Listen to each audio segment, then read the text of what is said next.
Thierry TV, je suis avec Thierry Jamin au Pérou, à Lima. Bonjour Thierry. Bonjour. Je suis très heureuse d'être avec toi aujourd'hui. Et bah, moi aussi.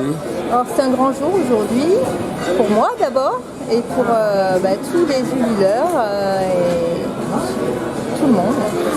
C'est un grand jour pour l'Alien Project. Eh oui, parce que nous sommes le 11 juillet 2017. Alors qu'est-ce qui s'est passé aujourd'hui?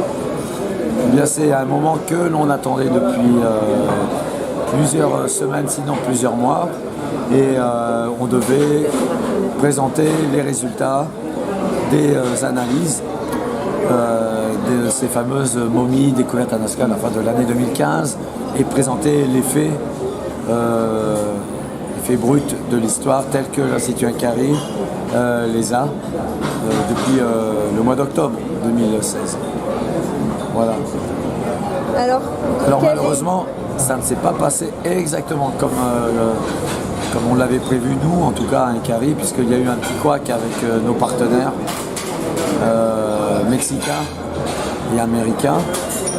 Mais bon, dans le fond, c'est un peu l'écume des jours et le plus important, c'est quand même la communication qui a été faite concernant les résultats de ces analyses ADN, carbone 14, les IRM et les radios notamment.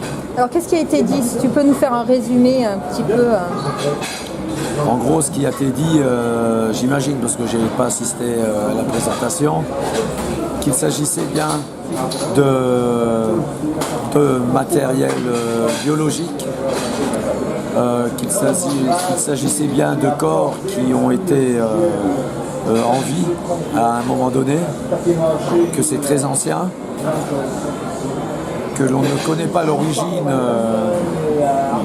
de ces entités, peut-être aliens, peut-être non, et que alors j'avais oublié le dernier point, mais bon, en gros que oui, voilà, on n'a pas trouvé l'épreuve d'une fraude, ce qui ne veut pas dire que ça n'existe pas, simplement qu'avec les techniques utilisées actuelles, on n'a pas mis en évidence une fraude. Et quand on dit que c'est 100% humain, alors on a des analyses qui montrent que c'est à 99% humain et 1% inconnu, en raison notamment de la mauvaise qualité de l'ADN, en raison de son antiquité. Alors il faut savoir que l'ADN humain est à 99% la même que celle des singes. On a 1% qui nous sépare du singe et pour autant nous sommes deux espèces différentes, on ne peut pas se reproduire, etc. Alors c'est peut-être le cas dans le cas de ces échantillons, de ces espèces. Et ce que l'on sait aussi, c'est que pour avoir des résultats sûrs en matière d'ADN, il faut plusieurs mois. Et il faut trouver des séquences ADN les plus complètes possibles. Et donc c'est très compliqué. Et donc il faudra encore attendre plusieurs mois, peut-être début 2018, pour avoir des résultats fiables. Et toi, dans ton fort intérieur, tu penses que c'est quoi? Moi, alors, je suis passé par des phases d'euphorie et de conviction frôlant les 100%. Aujourd'hui, je suis plutôt à 70%, 60% vrai, 40-30% faux. Mais faux dans quel sens? Dans le sens d'une fraude sophistiquée, mais moderne, contemporaine. Ah d'accord, ouais. Carrément. Je ne crois pas à la théorie que ce serait les Nazca qui auraient fait ça. Je ne vois pas pourquoi et avec quelle technique, et ça n'a pas trop de sens. Mais bon, si c'est fait, d'une fraude moderne, comment ils ont fait? Parce qu'il n'y a aucune agrafe, on a vraiment l'impression de corps complet, intact, on va dire. Qu'est-ce qui a changé dans ta vie depuis cette aventure? Beaucoup de préoccupations parce que depuis 8-9 mois qu'on est dans cette affaire, on lutte à la fois contre les Wakeros et contre les institutions pour sauver ce matériel qui, s'il est authentique, n'a pas de valeur, n'a pas de prix. Albert, Josefina valent toutes les Jocondes du monde s'ils sont authentiques parce qu'ils changent l'histoire. Et avec des applications culturelles, religieuses, politiques, etc., dont on n'a sans doute même pas idée. Et donc beaucoup de préoccupations. Et pour trouver des partenaires qui puissent nous aider à récupérer ce matériel. Et puis maintenant, des problèmes préoccupations d'ordre juridique, puisque cette lutte depuis 8 mois avec l'Institut Inkari nous a mené parfois à prendre des décisions, des actes aux limites de la borderline. Ouais, voilà. Et donc j'espère qu'on arrivera à le faire comprendre aux uns et aux autres. Et puis bon, j'espère qu'on arrivera à avoir une réponse, avoir des réponses définitives dans les mois, les années qui viennent sur cette affaire. Si c'était à refaire, tu le referais? Malheureusement, oui. Je crois que je le ferai parce que... Tu ferais pareil ou différemment? Sûrement à peu près pareil, compte tenu de nos moyens qui sont limités quand même. On est une petite ONG, mais on a fait des choses, on a essayé de respecter tous les protocoles de l'archéologie moderne, de la médecine, etc. Et on a de bons professionnels qu'on a réussi à agréger à cette affaire. Et donc oui, je pense que j'aurais fait à peu près la même chose. Je ne vois pas comment j'aurais pu garder pour moi une information qui est tellement importante pour l'humanité s'il s'agit d'une affaire véritable. Est-ce que tu vas continuer l'aventure ou tu vas donner la main à d'autres? Tu vas donner le bébé aux autres? On va essayer de suivre cette aventure en fait aussi loin que faire se peut. Je pense que par rapport aux lueurs et à nos engagements moraux du début, je pense qu'on a fait le job et qu'on a fait le maximum, on a donné le maximum, notamment grâce aux lueurs français.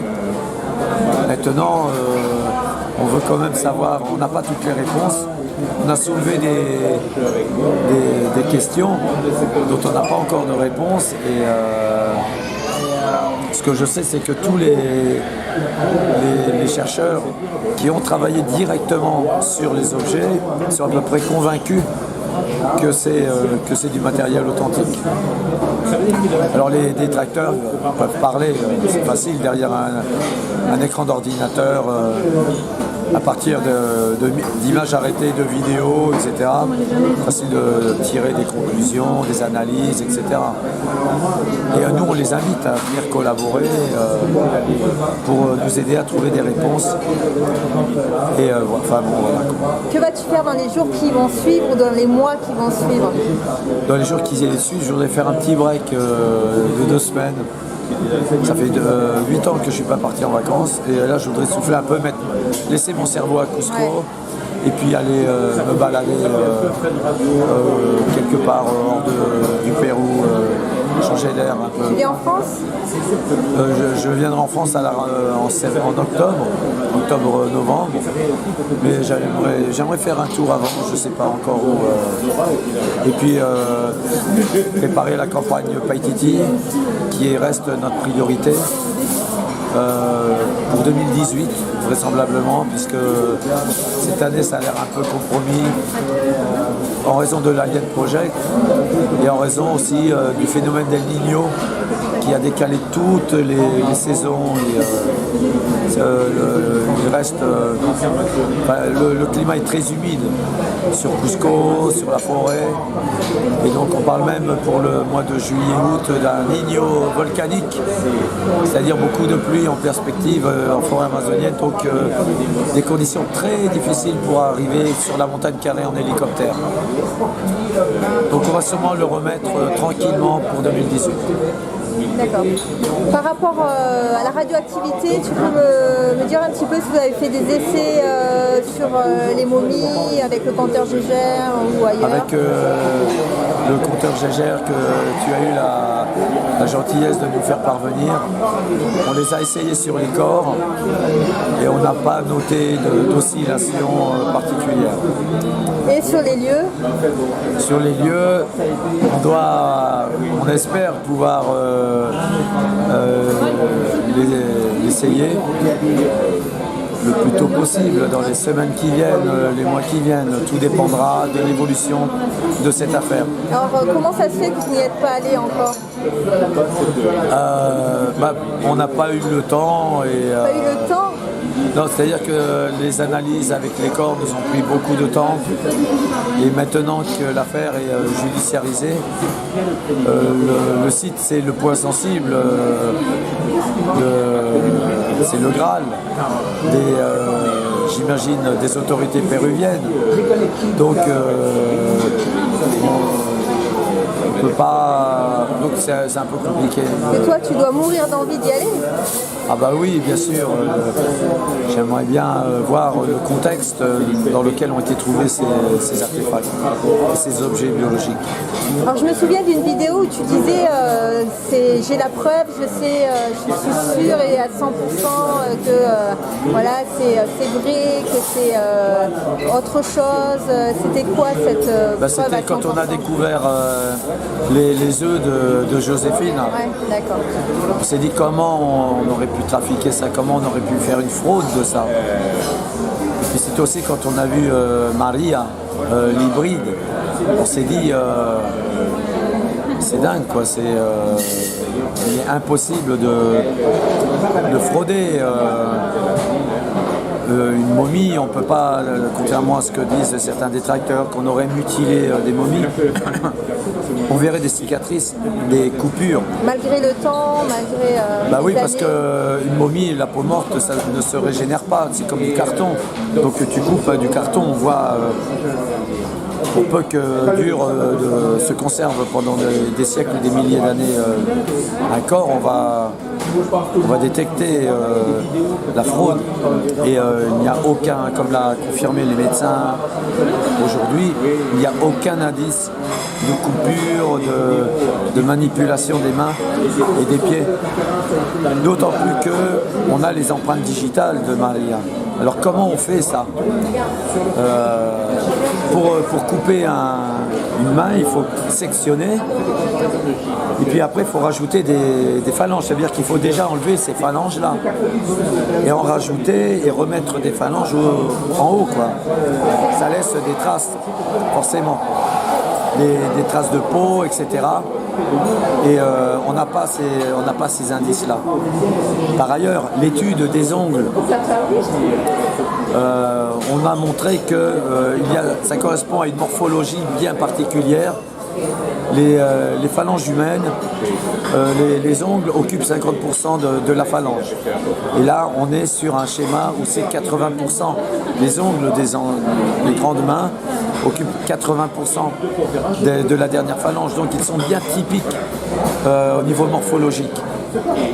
Et donc ça ne correspond pas à des phalanges humaines. Voilà. Il y a aussi la découverte que la poudre qui recouvrait Maria, ce n'était pas du plâtre, ce n'était pas de la craie, c'est de la pierre,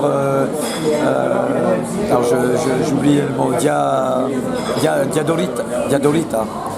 C'est une roche typique que l'on trouve dans le sud du Pérou, une roche marine qui a des propriétés antiseptiques, pharmaceutiques, etc. Et donc ça c'est impossible à frauder aussi. C'est à base d'organismes marins, c'est de la roche fossile, un peu comme le talc. Et donc c'est quand même très difficile que Mario ait su tout ça s'il s'agissait d'une fraude. À des masses, en plus que pour reconstruire, faire des fraudes, il aurait fallu des connaissances médicales quand même très avancées en anatomie humaine ou humanoïde. En plus d'avoir beaucoup d'imagination et de capacité, enfin ça fait beaucoup de 6 ici, donc il est très peu probable que ce soit une fraude. Mais on la cherche quand même, moi je me fais tout le temps l'avocat du diable. Tu as raison, c'est bien. Mais on n'a pas encore trouvé la faille. Est-ce qu'il s'est passé des choses paranormales autour de ça, autour des momies? Des choses paranormales, des choses bizarres, étranges? Des choses étranges, je ne saurais le dire, si ce n'est qu'il y a énormément d'orbes dans ma maison. Des orbes? Ouais. D'accord. Et qu'on les voit, bon, on a été par sécurité obligé de mettre des caméras de sécurité et on les voit dès qu'on passe en infrarouge et même des fois on les voit sans le mode infrarouge, des boules bleues. D'accord. Et qui laissent des traînées, etc. Des fois il y en a des dizaines en même temps dans la maison. Des fois il y a même des nappes de brouillard que l'on... C'est blanc, c'est blanc, ouais. J'en ai déjà vu moi, et qui comme passe, des ectoplasmes, des choses comme ça. Alors je n'ai strictement aucune explication. Est-ce que c'est lié à ça? En tout cas, on les constate à la maison. D'accord. Avant non, c'est depuis la fin. Avant, je sais pas. En fait, on a mis le système vidéo et ce qui a attiré mon attention, c'est que lors d'une vidéo de questions-réponses, au mois d'avril ou au mois de mai, j'ai une internaute qui m'a dit « Thierry, regarde, à 10 minutes 52, il y a un orbe qui passe dans l'écran. » Et donc j'ai regardé et effectivement on a vu une petite sphère qui passait avec une queue de lumière. Et ça a attiré notre attention et on a vu qu'en fait la maison elle était pleine d'orbes dans ma chambre, partout. D'accord. Et alors, ce qui est marrant c'est que des fois il n'y a rien, tu les appelles, ils arrivent. Donc c'est intelligent. Oui, parce qu'en plus ça change de direction. Oui, c'est pas de la poussière. Hein. Non, c'est pas des insectes, c'est pas de la poussière. Et puis des fois ça passe il passe par la porte par dizaines. Et c'est vraiment. Donc ça tu le vois sur la vidéo. Ah, tu le vois sur la vidéo. Tu le vois pas en visuel. Non, tu le vois pas. On le voit que sur les vidéos, en mode infrarouge ou même en mode normal. Quoi. Alors je n'ai aucune explication. Je sais pas ce que c'est. Mais c'est quand même assez curieux. Tu vois. Alors là où je vis, c'est un ancien adoratoire Alka. Donc il y a peut-être des énergies. C'est quoi un adoratoire? Un lieu sacré. D'accord. Il n'y a pas de cimetière, ce genre de choses? Non, il y avait des pierres levées d'après certaines chroniques de l'époque. Et c'est assez curieux. D'accord. Alors une dernière question, si tu veux bien, Thierry. Ton collier, c'est quoi? C'est des dents de Sarino, le cochon amazonien. Et c'est un peu mon amulette. C'est un cadeau que m'a offert des Matsiganga du parc du Manu dans notre quête de Paititi il y a une dizaine d'années. Et cette petite plante, racine, c'est une protection que les Matsiganga utilisent contre les vipères, etc. Et donc c'est mon porte-bonheur. T'es protégé un peu? Ici on te protège? Non. Dans quel sens? Dans le sens où spirituel, il y a quand même, tu touches à des momies, tout ça. Je sais pas, mais je pense qu'on a chacun son étoile et que on a été très privilégiés ces dernières années dans la recherche de Paititi. On a été très privilégiés de faire ces recherches à Machu Picchu et de faire la probable découverte du mausolée de Pachacutec. Et cette affaire de momie à Nazca, je pense que c'est aussi un grand privilège. Donc quelque part, je pense qu'on doit avoir une petite étoile qui nous protège. Que des bonnes choses, je te le souhaite en tout cas. Bah, merci de la part de tout le monde je te remercie pour cette je remercie, merveilleuse aventure et ta tous les gentillesse internautes. et ton professionnalisme. Je te remercie Marilyn et merci pour ton soutien. Ça nous touche, ça nous va droit au cœur. Merci. À bientôt.